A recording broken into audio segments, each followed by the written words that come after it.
Welcome everyone to the latest episode of the Project Liberal podcast. My name is Josh Eakle. I'm a co-host and founder of Project Liberal. I'm here today with Marty. That's a pleasure. Pleasure seeing you. And today we're joined by Bill Kristol. Bill Kristol, editor-at-large of the Bulwark, co-founder of Defending Democracy Together, chief of staff, Vice President Dan Quayle.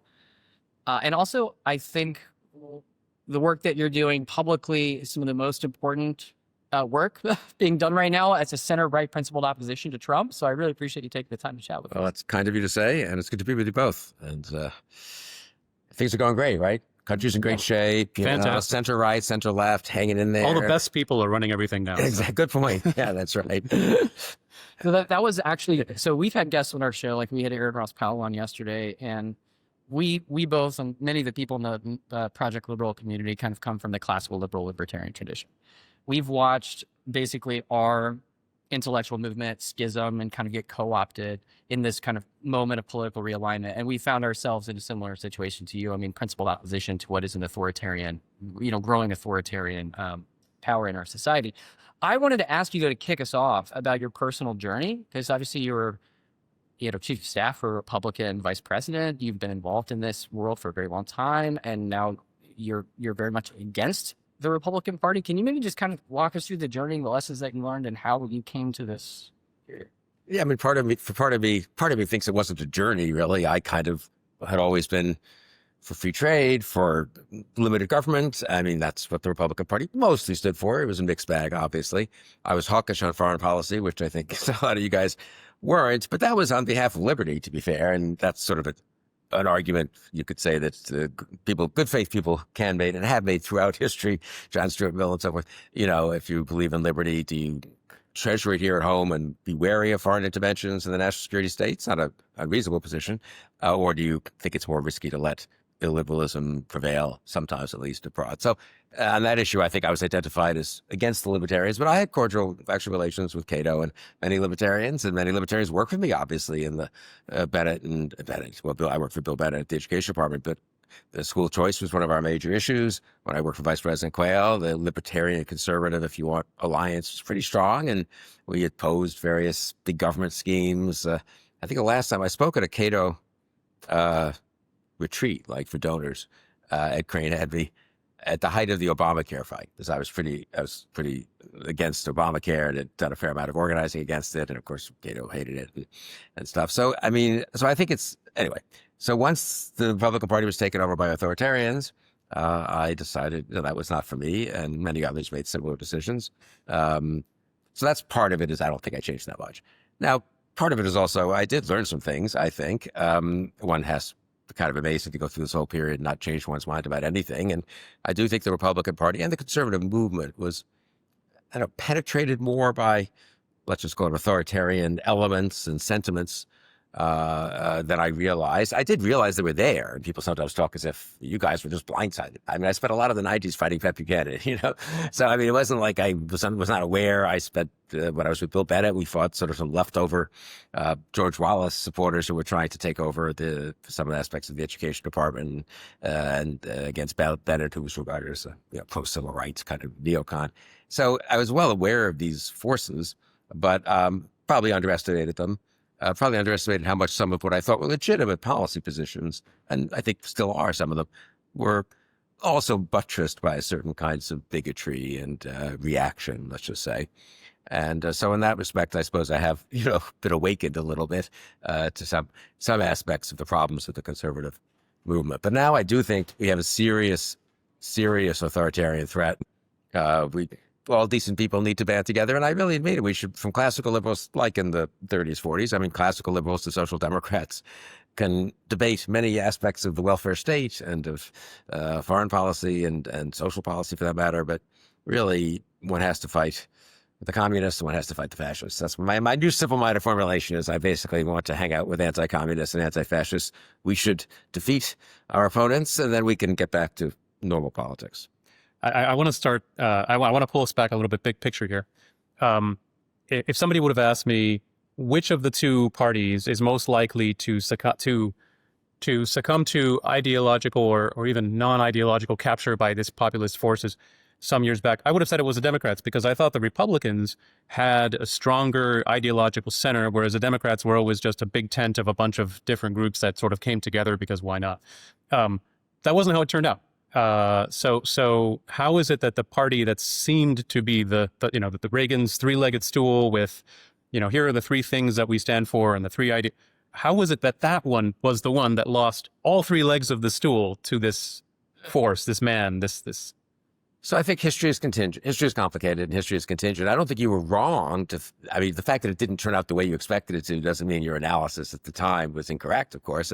And you were right to see elements there, and maybe it could have gone another way. I mean, we don't know, right? What if the primaries had gone in a different direction and it did some year with the Democrats or the different events had happened with different people as presidents. So Obama it was easy for the Republicans to be anti-immigration once in the 6th, 7th, 8th year of the Obama presidency. What if that were still a Bush presidency? I mean, as one can imagine other scenarios. Yeah. And I don't think one should be overly deterministic. And I do think a lot of what happened in the U.S. case, at least, well, clearly there was a global thing going on, was sort of Trump specific. I mean, if he had not won the nomination or the presidency, we could be having a very different conversation today. I mean, the American system is very presidential, as we're learning now with Trump and all he's doing, unfortunately, it's presidential to an excess. But nonetheless, once a guy is nominated by a major party and then elected, if you're nominated and you lose badly, Barry Goldwater, George McGovern, the party tends to push you aside. Nominated, you win a race you weren't supposed to win when the two previous Republican candidates who were more mainstream, let's say, didn't win. Huge support, that is huge effect on people's minds, I would say. Not the public, but also a lot of political operatives, a lot of senators, a lot of intellectuals, much as they would say they don't, if they don't simply follow the election returns, that's not quite true. And then Trump was pretty ruthless in his first 4 years. He messed up a lot of things, luckily. He was constrained in a lot of ways within his own administration, which was good. But he was pretty ruthless in purging the party and shaping the party. And of course, then there's January 6th, and you think, well, maybe the party will liberate itself, but it doesn't. And then once he hit back for January 6th, I actually did at that point say, oh my God, I was already voting against Republicans by 2016 and 17. So, but still, then it really became dispositive, I think, that he had taken over. So you also need a demagogue of Trump's ability. Maybe we're lucky that the liberal, the lefty Democratic demagogues were not just didn't have his ability, didn't have his wealth. And I think your other point, I mean, the Big Tent thing both opened the Democrats to more forces. So you have your Al Sharpton, or you have your Bella Abzug, whom I worked against in the first campaign I worked on full time, who had been basically a fellow traveler, honestly, in the 50s and stuff. But you also have a lot of other people. It is a Big Tent with a lot of coalition, a little harder to take over. The Republican Party seemed more solid, but also once you seize those key stools or legs of the stool or whatever metaphor you want, in a way there was much less resistance. And I do think once the social conservatives decided more important to have Trump and his judicial appointees than an actual person who believed any of that stuff, like a George W. Bush. Once the foreign policy, I don't even know that maybe we were slightly discredited after Iraq and we were less important, I think. That was just, and there he tapped into a much older conservatism, obviously, of America First. And then with the business community turned out not to really care about free markets, but they cared for like a few months, and then they decided, okay, we're going to get all over the powerful government and, exchange favors. We don't want to pick a fight. And so once he had those legs, if you want to call it that, it got pretty, it was harder to challenge it, ironically, because there weren't these pockets of other resistance floating around, pretty much everyone fell in line. The other point I'd make is, someone made this point recently somewhere I read, maybe the conservatism of the Republican Party that I grew into and switched to in the 70s from being a kind of scoopshacks Democrat, but lived in it for 30 plus years. Maybe that was kind of an aberration. And maybe the real American conservatism was a kind of native, 20s, 30s, nativist, isolationist, not in the kind of, okay, we should stay out of foreign wars, but nasty isolationist kind of, pro-German kind of a thing, nativist, racist, second Ku Klux Klan. I mean, one forgets how much, one forgets, but I, at least, having grown up in a, post-Buckley, I'd say, merger of libertarians and conservatives and neoconservatives type of conservative movement and Republican Party, had sort of forgotten a little bit what original American conservatism, to some degree, it's a little unfair to cast too broad a net, I suppose, but to some degree was about. So that's come roaring back. I remember when Trump in 2016 gave some foreign policy speech and said and embraced the slogan of America First. And I remember thinking, he doesn't know what it is, I suppose. I mean, it was literally probably, but this is crazy. That's not going to work well. People do not want, that did not end well. That did not seem like a reputable movement after the fact. And, or at least he seemed mistaken and dissolved, obviously, the day after Pearl Harbor and so forth. And, but he not only got away with it, but here we are, right? As sort of America First foreign policy. It shows just how a powerful demagogue, when things are falling in place, massive migration crisis in 2015 in Europe, terrorism, all kinds of things. So I don't think one should be too, this didn't have to happen, right? I mean, it is contingent. Yeah. Okay. So the one thing and this is me coming out of college during the Tea Party movement. Okay. So one of the things that animated me to get involved in politics to begin with was the Tea Party movement. And I considered myself animated by the same principles that I assumed animated most of the Tea Party movement, which was limited government, fiscal responsibility. What I found over time is that there was a lot more of a nativist kind of opposition to Obama. I don't think was simply due to the fact that he was a big government Democrat, right? There was a lot more undertones, racial undertones. But I've really, as I've gotten older and seen the evolution of the Tea Party movement and how it's kind of effectively, and in my opinion, led to Trump, seen the dangers of populism. And I think the Tea Party movement is just another example of a populist movement. But I'm curious, what role did the Tea Party movement play in this? Was this the proto-MAGA? Or were they just captured by MAGA? Yeah, they captured by the populists and or turned some to of something both. else? I mean, so that's a good question. I mean, I was sympathetic to the Tea Party movement. Yeah, I mean, I spoke was on a panel at Harvard right after the 2010 election, and a concerned liberal, decent person, but very liberal kind of, was like, I'm very worried about the Tea Party, and I'm very, very worried about the extent to which it's going to be the spearhead of a kind of nativist, anti-immigrant, anti-Hispanic sort of wedge in the Republican Party. And I sort of poo-pooed it, I've got to say. I mean, I said, look, I spoke at a couple of Tea Parties. I know people who were involved. I know some of the members who were elected in 2010. I don't think that's the case. You may not like their ideas about the size of government. You may think they're a little bit simple-minded about, how to reform, Medicare or something. They don't quite understand how it works and so forth. But I think it's mostly well-meaning and reacting to both the financial crisis, in which government played a considerable role, let's not forget, and then obviously President Obama's pretty big government efforts in 2009 and 10. So I also have thought a bit about, was I wrong? Was I sort of right, but didn't have, again, I think these things didn't have to go this way. And I guess I underestimated immigration as an issue. That I think is true. We were kind of liberalish at the Weekly Standard on immigration.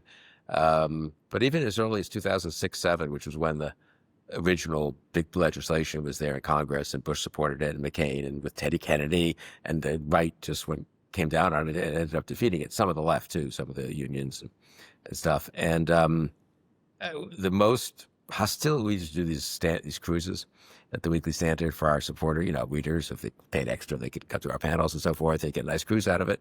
And it was the most hostility we've ever had, really, from our own, from our own readers. And incidentally, what's interesting about this, and this I think is indicative of the future, people who are going on a nice cruise to the Caribbean, or in some cases even to Europe, and are taking a cabin and paying for the cruise and the airfare, and then paying a little extra for the Weekly Standard panels and dinner with us and all that. They're not working class people who lost their jobs to NAFTA or to technology. They're upper middle class people, many professionals, lawyers, doctors, many business people, as you'd expect, Weekly Standard readers, and they were just worked up on immigration. And I had this happen at dinner each night. I'd say, well, where are you from? And they were all worked up. I said, well, do you have a problem where you are? And they're from Kansas or Kansas City or Dallas or something, Orlando. And you have a problem where you are? Well, no, not really. But it's just terrible elsewhere in the country. I don't know. I was like, I'm actually in Northern Virginia, which is a very immigrant-heavy area. And I think it's kind of okay. Now, look, if I lived on the Arizona border and I might have issues. I understand that. It's a big country. But anyway, I should have taken that more seriously. Just a quick anecdote before we go to the next point. I know we only have about 10 more minutes or so, but I'm from deep South. I live in East Tennessee. Okay, I grew up, my father's a Pentecostal pastor, and I was the oldest in a very evangelical family. And I've had so many experiences like that where I'll talk to people about illegal immigration and they'll be like, you know, I saw a Hispanic guy at Home Depot. I mean, that's not, you know, like it's not the same thing. It's very interesting how the media ecosystems work people's brains. Max, do you want to ask about populism before we go on to the next thing? Yeah. How much populism in a party? I think you supported, originally you supported Sarah Palin as kind of the first foray into proper populism in the at the national level. How much populism in a party is too much? How much of it is a pressure release valve that's just kind of letting off populist steam, et cetera? And how much of it becomes what we've now fallen into? And where do you draw the line? How do you know where to cap it? Or, I mean, it's the right analysis, it's the right question, and I don't think you always know in real time. And anyway, it's not like we can sit there capping it here and letting the valve go there. I mean, this is the conceit.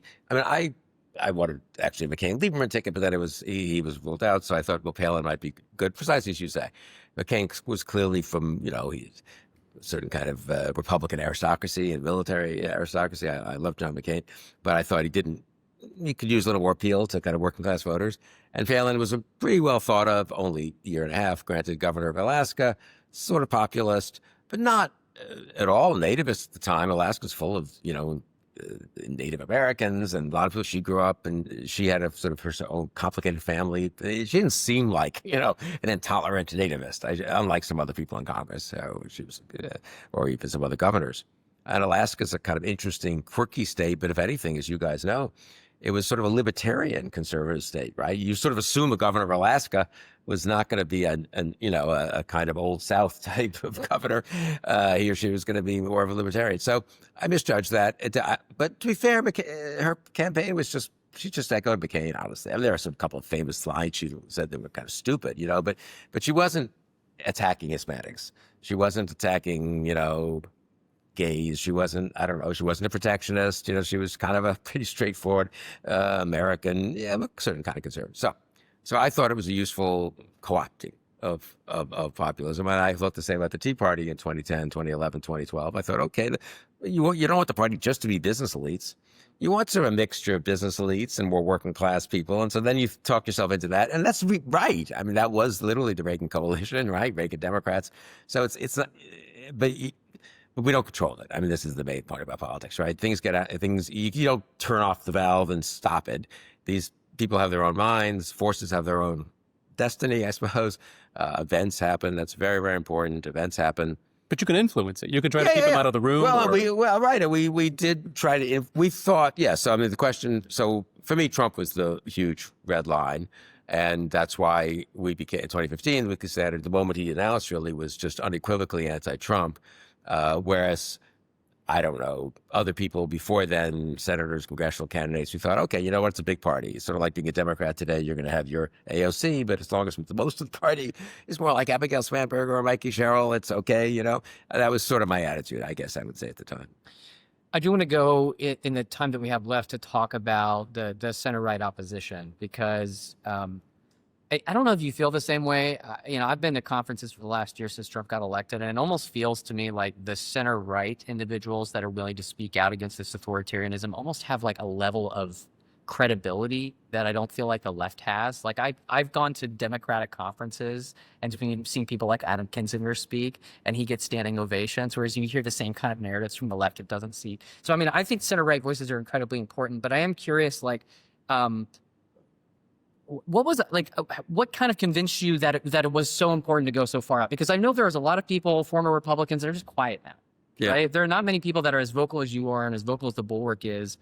Like, what do you think led to that reasoning? And how do you think the anti-Trump opposition should react to this moment, especially for us on the center right?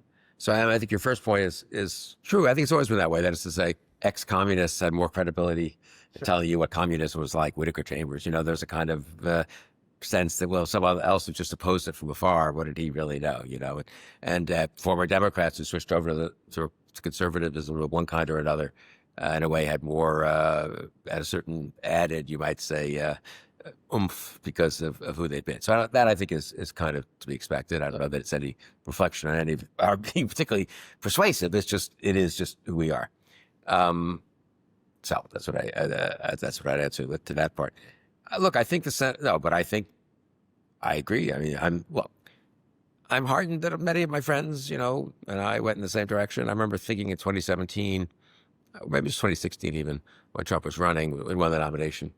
I wasn't 100% sure. Maybe I was just making a mistake. Maybe Trump was a, unpleasant, blowhard, bullying type of guy. But at the end of the day, he would be surrounded by responsible people. He's not a crazy person. He's a New York business guy. He was married. 2 of his 3 wives were immigrants. He can't really be a nativist. He employed a zillion immigrants, including undocumented ones, when he was running these businesses. He didn't fit the profile of George Wallace or Huey Long or something like that. So maybe it would be okay. And I remember thinking, maybe I'm just misjudging. I just dislike him so much. Maybe I'm not seeing things correctly. And I was reassured by 2 things.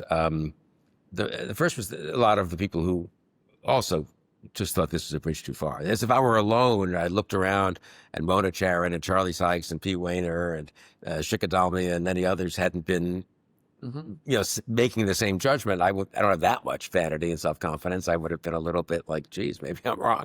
So I think there were a whole bunch of us who went. There was some safety. There were enough. I agree. It wasn't as many as it should have been, but I think there were enough who went in the right direction. But the other thing is, I do think we heard him, we listened to him, thought about the implications of where he was going, attacking a Mexican judge because I guess his parents were from Mexico. He was like an American judge. I mean, literally, he was born in Indiana, I think, and Trump didn't like him because he was in some lawsuit against him, and attacking on all the nativist stuff and really pretty disgraceful stuff and racial stuff. And that's why I remember people would say, why you never Trump? You just don't like his tweets. You just think he's vulgar. I said, no, actually, I think he really is dangerous. And that was based on a basically simple-minded, I'd say, historical view that these things, when unleashed, can go bad. And they can go bad faster than people think, and they can go worse than people think. And the guardrails and barriers can crumble faster than people think. Guardrails held for most of the first term in certain respects in the Justice Department and Defense Department, et cetera. But post-January 6th, that's when I really thought it was not even a close call, obviously. But I didn't think it was that close a call. And I remember being annoyed when people said, well, you guys who were never trying. They would always try to minimize the reasons we were never trying. If they had said, look, this is your analysis, I understand it. You think he's basically a proto-fascist. Bob Kagan wrote that in 2016 in the Washington Post.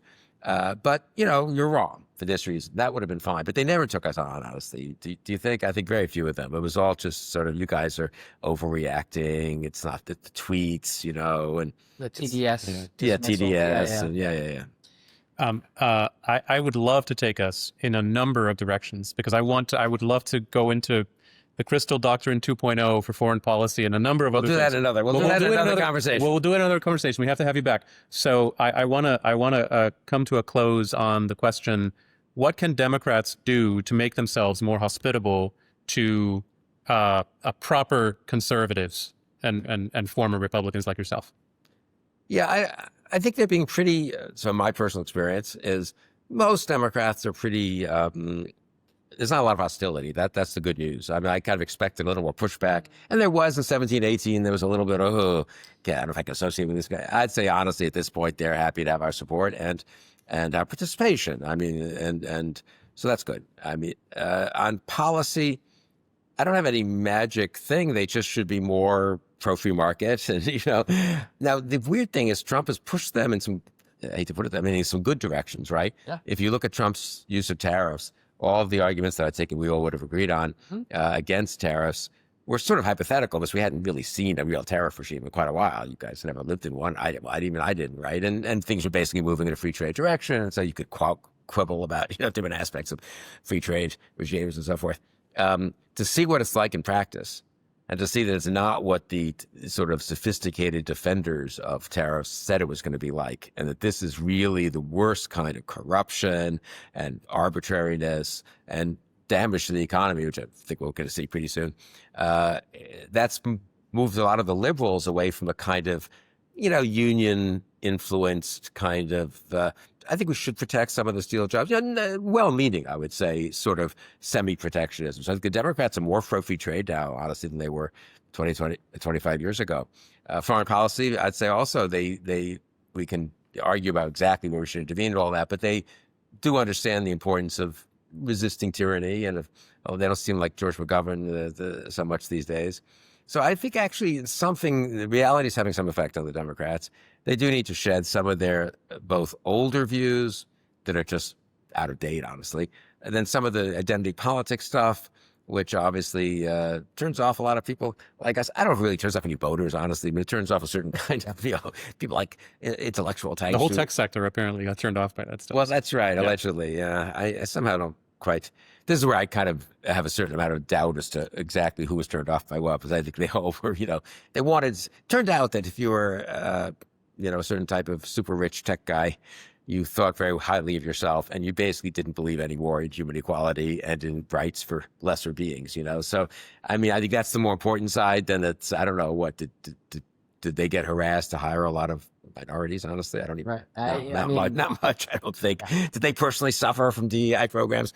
Did their children, if they have children, not get into good private schools? I mean, I feel like there's a lot of excessive rationalization of what the left did to drive us away. But of course, I just think those things are not good on the merits. I mean, I guess I would actually encourage them not to.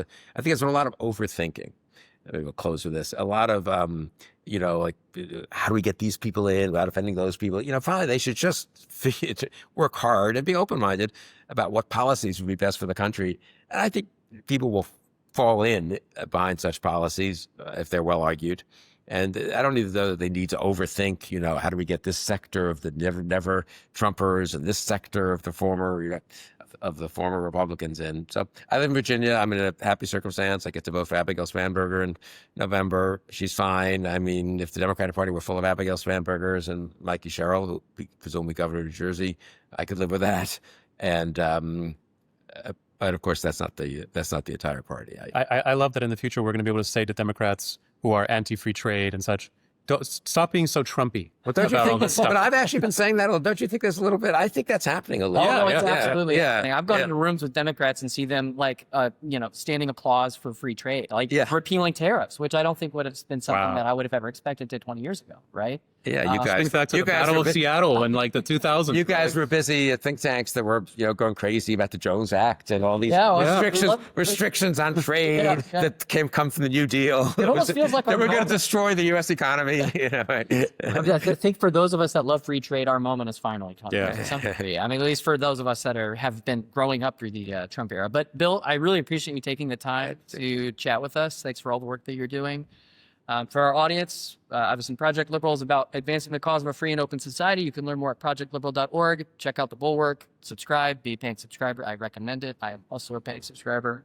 And thanks again for your time, Max. Yeah, we hope to have you again, Bill. No, we shall do it again. Yeah. We'll discuss all the other stuff. Yeah. Good. Have Thank a great you. day, guys. Great. Thank you. Bye.